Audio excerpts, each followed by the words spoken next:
কোনো এতিম ছেলেকে ধাক্কা দিয়ে বের করে দাও, এক নম্বর আঘাত পাবে আমার দয়াল নবী। ইয়াদউল ইয়াতীম, যারা এতিম ছিল, এতিম বলা হয় যেই ছেলের বাবা মারা গিয়েছে, যেই ছেলের বাবা অপ্রাপ্ত বয়স্ক অবস্থায়, নাবালেগ অবস্থায় যে ছেলের বাবা মারা গিয়েছে, ওই ছেলেদেরকে কি বলা হয়? এতিম বলা হয়। আপনারা খুব মনোযোগ সহকারে শুনবেন। যে ছেলের বাবা ছেলেদের অর্থাৎ শৈশবকালে ছেলেরা এখনো বালেগ হয় নাই, প্রাপ্ত বয়স্ক হয় নাই, আর আমাদের হানফি মাযহাব মোতাবেক ছেলে বালেগ হবে কখন? যখন ছেলের বয়স 14 বছর পেরিয়ে 15 বছরে পড়ছে, ওই সময় ছেলেটা কি হবে? বালেগ হবে। ছেলে যদি বালেগ হয় তাকে কিন্তু এখন এতিম বলা যাবে না। আপনি এতিম বলা হবে কখন? বালেগ হওয়ার আগে। এখন আমাদের দেশে অনেক মানুষ এক ছেলের বাবা হয়ে গেছে, অনেক সময় আমাদেরকে এসে বলছে, হুজুর আমি এতিম তো। সে কিন্তু 2 ছেলের বাপ হয়েছে। বলে, হুজুর আমি এতিম তো। তুমি কোন এতিম? বলে, আমার বাবা নাই। একটা ভুল ধারণা মানুষের। এজন্য মশলা মনে রাখবেন, এতিম বলা হবে ছেলেটা বালেগ হওয়ার আগে। সেই ছেলের বাবা যদি কি হয়? মারা যায়, তাকে কি বলা হয়? এতিম বলা হয়। তো আরবস্থানে এতিমদেরকে হক দিত না, এতিমদেরকে ধাক্কা দিয়ে তাড়িয়ে দিত, এতিমদেরকে ধাক্কা দিয়ে তাড়িয়ে দিত। মনে রাখবেন, কোনো মানুষ যদি কোনো এতিম ছেলেকে ধাক্কা দিয়ে বের করে দাও, এক নম্বর আঘাত পাবে আমার দয়াল নবী। কেন আমার দয়াল নবী তো কি ছিলেন? এতিম ছিলেন। অতএব যে মানুষ একদম এতিম বাচ্চার মাথার উপর হাত বুলিয়ে দিল, সে আমার দয়াল নবীর উপর হাত বুলিয়ে দিল, মানে সে আমার দয়াল নবীর অন্তর খুশি করে ফেলল। যেখানে আমার আল্লাহ আমার নবীকে নির্দেশ দিয়েছেন, ওয়া আম্মা সাইলা ফালা তানহার, হে নবী আপনার দরবারে এখানে অনেক ভিক্ষুক আসবে, অনেক মিসকিন আসবে, অনেক ভিক্ষুক আসবে। কোন ভিক্ষুক মিসকিন কাঙ্গালকে আপনি আপনার দরওয়াজা থেকে খালি হাতে ফিরাবেন না। যার কারণে আমার নবীর দরবার এমন, যেই দরবারে কি বন্ধু কি শত্রু, কি বন্ধু কি শত্রু আমার নবীর দরওয়াজা থেকে কোনোদিন খালি হাতে ফিরে যায় নাই। একজন শায়ের সুন্দর করে বলছেন, ইয়ে দরবারে মুস্তফা হে ইহাঁ আপনু কা ক্যা कहना, यहाँ से हाथ खाली गैर भी जा या नहीं करते। চিৎকার দিয়ে বলুন না সুবহানাল্লাহ। আমার নবীর দরবার এমন একটা দরবার, যে দরওয়াজা থেকে আপনজনের কি কথা, কোন শত্রু পর্যন্ত কোনোদিন খালি হাতে ফিরে যায় নাই। চিৎকার দিয়ে বলুন না সুবহানাল্লাহ। আমার ভাইরা, এই যে এতিম ছেলে, আরবের ওই যুগে এমন কিছু মানুষ ছিল, ছেলে বাচ্চা যখন এতিমে অবস্থায় মারা গেল, তো তার চাচা আছে, তার জেঠা আছে, তার আরো আপনজন আছে না, এগুলো অনেকে নিয়ত খারাপ, এই এতিমদেরকে তার আয়ত্তে নিয়ে আসলো। তো এতিম যখন তার আয়ত্তে নিয়ে আসলো, তার নিয়ন্ত্রণে নিয়ে আসলো, ওই ছেলের বাবা যে সম্পদগুলো, ওই ছেলের বাবা যে সম্পদগুলো রেখে গেছে, এই ছেলেটা এতিম হলেও তো সেই এই সম্পদের ওয়ারিস। তখন ওরা কি করতো, এগুলো আমাদের দেশেও আছে। তো যেহেতু চাচা যখন তার কাফালতের দায়িত্ব নিয়ে নিল, অনেকে আল্লাহর ওয়াস্তে আল্লাহকে খুশি করার জন্য, এতিমকে লালন পালন করার জন্য ওরা দায়িত্ব নিত। আর অনেকের নিয়ত হলো, আমি ছেলেটাকে অত্যন্ত সেই এতিম, তার বাবার রেখে যাওয়া অনেক সম্পদ আছে, এই সম্পদটা আমি এই সুযোগে আমার নিয়ন্ত্রণে নিয়ে আসলাম। কথা বুঝতেছেন?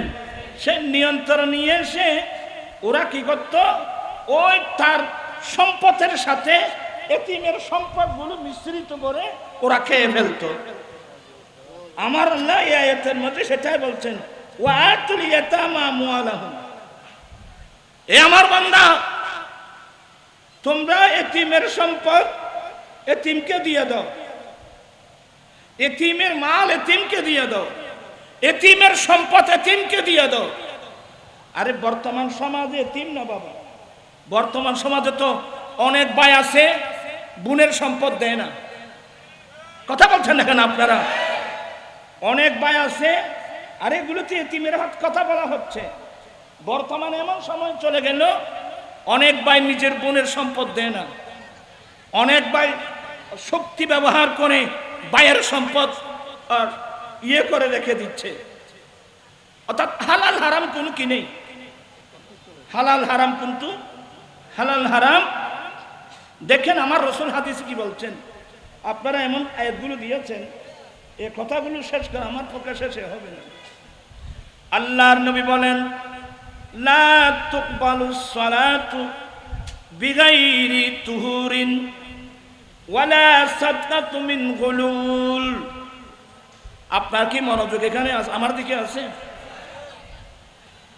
আমি একটা ক্লাস করতেছি। আমার নবী বলেন, পবিত্রতা অর্জন করা ছাড়া কেউ যদি নামাজ পড়ে, সেই নামাজ আল্লাহর দরবারে কবুল হবে। লা তুকবালুস সালাত, নামাজ কবুল করা হবে না। সেই যদি অপবিত্র অবস্থায় নামাজ পড়ে, সেই নামাজকে আল্লাহর দরবারে কবুল হবে? হবে না। আরেকটা জিনিস, ওয়ালা সাদকাতুম মিন গুলুল, মালে গুলুল, মালে গুলুল বলা হয়। আমার দয়াল নবীর একটা বৈশিষ্ট্যতা হলো, মালে গনিমত আমার নবীর জন্য হালাল করা হয়েছে। আমার নবীর উসিলায় কিয়ামত পর্যন্ত উম্মতে মুহাম্মদের জন্য মালে গনিমত হালাল করা হয়েছে। তো মালে গনিমত আপনারা বুঝেন নাই। মালি গনিমত বলা হয় যুদ্ধের মাঠে কাফেররা পরাজিত হয়ে যুদ্ধের মাঠ ত্যাগ করার সময় তারা যে সম্পদ যুদ্ধের মাঠে ফেলে গেছে। আপনারা কি কথাগুলো বুঝতেছেন? যেমন আফগানিস্তানের জমিনে আমেরিকা পালিয়ে যাচ্ছিল, আমেরিকা চলে যাবার সময় যে অস্ত্র শস্ত্র আফগানিস্তানের মধ্যে ফেলে চলে গেল, এগুলো মুসলমানের জন্য মালে গুলুল। এরা পুরা অনেকবার বলছে আমাদের ঠ্যাংগুলো, আমাদের অস্ত্রগুলো ওয়াপস ফিরিয়ে দেন, কিন্তু আফগানিস্তানের মানুষ এগুলো তাদেরকে ফিরিয়ে দেয় নাই। কারণ আমার রাসূলের শরীয়ত মোতাবেক এটা মালে গনিমত, এটা গনিমতের মাল। আমি কি বুঝাতে পারছি? আরেকটা মাল হলো মালে ফাই। মালে ফাই মানে যুদ্ধ হয় নাই, যুদ্ধ ছাড়া কাফের মুশরিকরা যদি যুদ্ধের মাঠে তাদের মাল সম্পদ ফেলে এমনি পালিয়ে যায়, যুদ্ধ কিন্তু হয় নাই, এমনি পালিয়ে গেল, এই মালগুলোকে বলা হয় কি? মালে ফাই। আর গনিমতের মাল বলা হয় যুদ্ধ করে, যুদ্ধে পরাজিত হয়ে কাফের মুশরিকরা যে মালগুলো যুদ্ধের ময়দানে ফেলে গিয়েছে, এই মালগুলোকে বলা হয় কি? মালে গনিমত। সবার মনোযোগ আছে তো?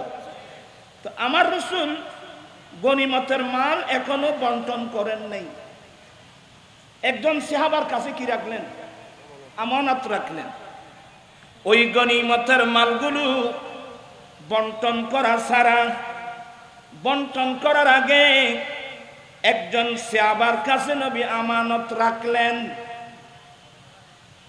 তো এই মালটা ওই সাহাবার জন্য মালে গুলুল কি?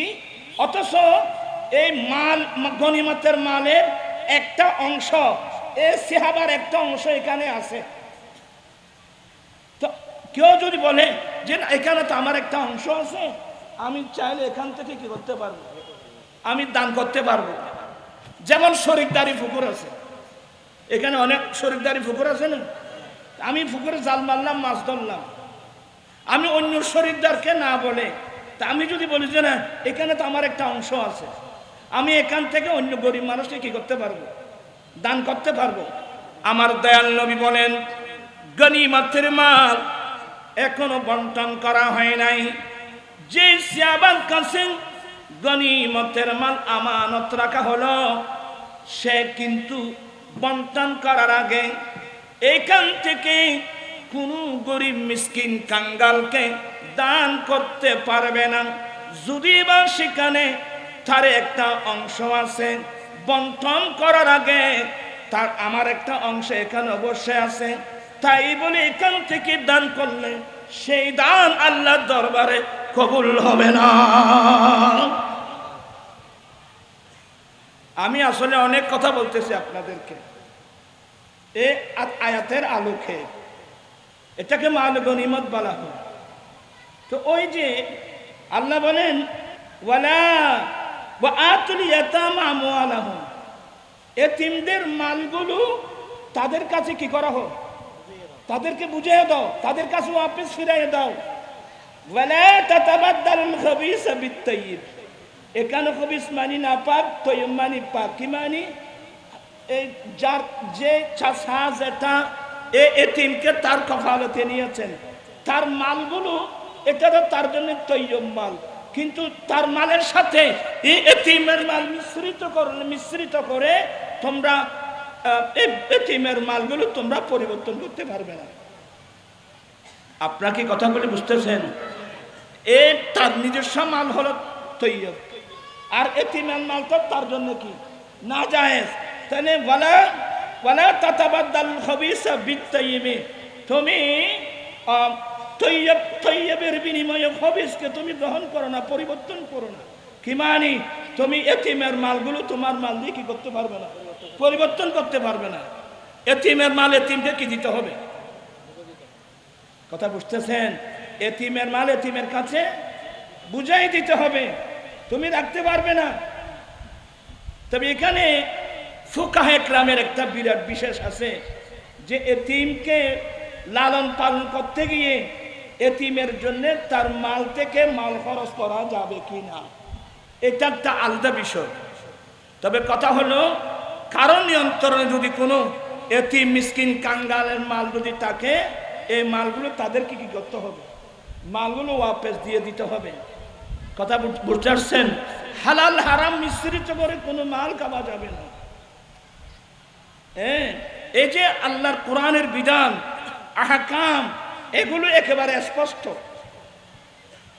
কিন্তু আরবস্থানে এমন হতো, কোন মহিলার স্বামী যদি কি হতো, মারা যেত, কোন মহিলার স্বামী যদি, আপনাদের মন খেয়াল বুঝে এখানে নাই, কোন মহিলার স্বামী যদি কি মারা যেত, তখন পার্শ্ববর্তী মানুষ এই মহিলাকে কোথাও বিবাহ দেওয়ার জন্য দিত না।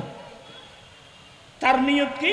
তার নিয়ত হলো তার স্বামী যখন মারা গেল, তার স্বামীর রেখে দেওয়ার সম্পদগুলো এই মেয়েটা যদি আমার নিয়ন্ত্রণে রেখে দিই, তাহলে মালগুলো আমার আয়ত্তে থাকবে। উদ্দেশ্য হলো তার মালগুলো কি করা, আত্মসাৎ করা। কথা বুঝাচ্ছেন? আসলে আমরা এমন দূরে আসলাম, অলিকুল সম্রাট মাহবুবে সুবহানি আশিক ইজদানি পীর লাসানি পীর মীর মুহিউদ্দিন হযরত আব্দুল কাদের জিলানী রহমাতুল্লাহ আলাইহি বলেন, আমি বাগদাদের জমিনে বরাবর 40 দিন পর্যন্ত উপবাস ছিলাম। আমি আব্দুল কাদের বাগদাদের জমিনে 40 দিন যাবত উপবাস ছিলাম হালাল রিজিক না পাওয়ার কারণে।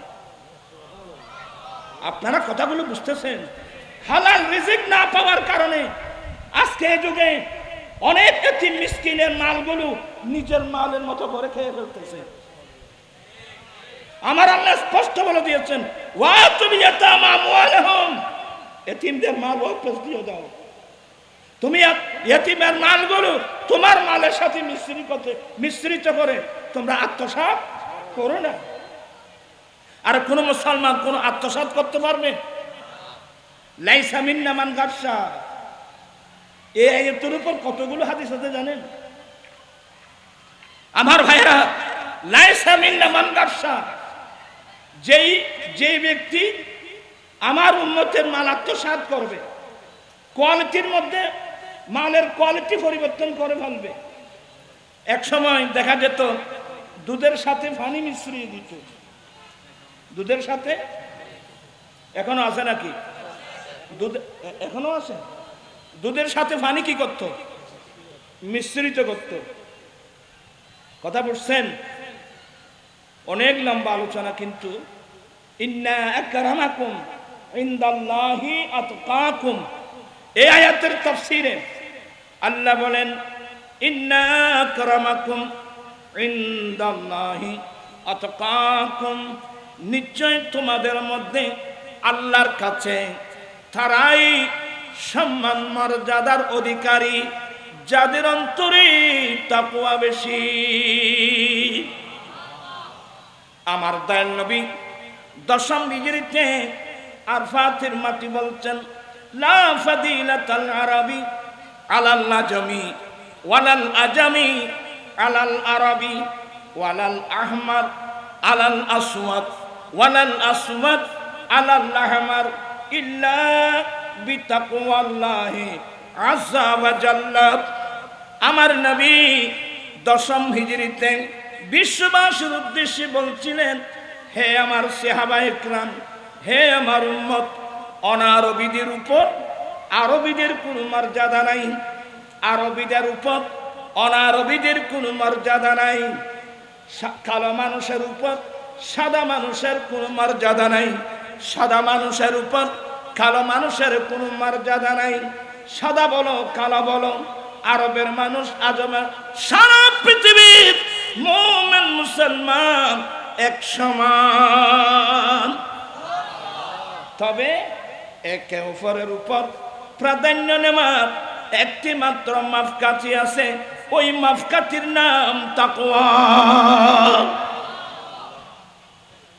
এই সম্পদটা অর্জন, এই তাকওয়া জিনিসটা আপনার মধ্যে থাকলে আপনি কোনোদিন এতিমের হক, গরিবের হক, মিসকিনের হক, আরেকজনের হক কোনোদিন আপনার মালের সঙ্গে মিশ্রিত করে অন্য কোনো মানুষের মাল আপনি কোনোদিন খেতে পারবেন না, আপনি আত্মসাৎ কোনোদিন করতে পারবেন না। এটা আমাদের জন্য বড় বিপদ হয়ে দাঁড়াবে, ঠিক কিনা ভাইয়েরা আমার? কত সুন্দর করে করে আল্লাহ কোরআন শরীফে আহকামগুলো বর্ণনা করেছেন, আমার রাসূল উম্মতদেরকে এগুলো বর্ণনা করেছেন। সবচেয়ে বড় সম্পদের নাম কি? তাকওয়া। উঁচু নিচু নাই বিদাবেদ, সব সমান ভুল প্রভেদ, আদম হাওয়া হতে পয়দা, আদম হাওয়া হতে পয়দা, এই শরণ রাখি এখন মধু বাণী নিয়ে, এখন মধু বাণী নিয়ে বিশ্বজাহান তারই রূপে মেলল আবার। সারা পৃথিবীর মানুষ সাদা কালা, আরবের মানুষ আজমের মানুষ, এক কথায় বর্ণের বৈষম্যতা, আইনের বৈষম্যতা এক সময় পৃথিবীর জমিনে ছিল। আমার দয়াল নবী বর্ণের বৈষম্যতা, আইনের বৈষম্যতা উৎখাত করে সাম্যনীতি বিশ্ববাসীকে উপহার দিয়েছেন নবী মুহাম্মদ রাসূলুল্লাহ সাল্লাল্লাহু আলাইহি ওয়াসাল্লাম। চিৎকার দিয়ে বলুন না সুবহানাল্লাহ।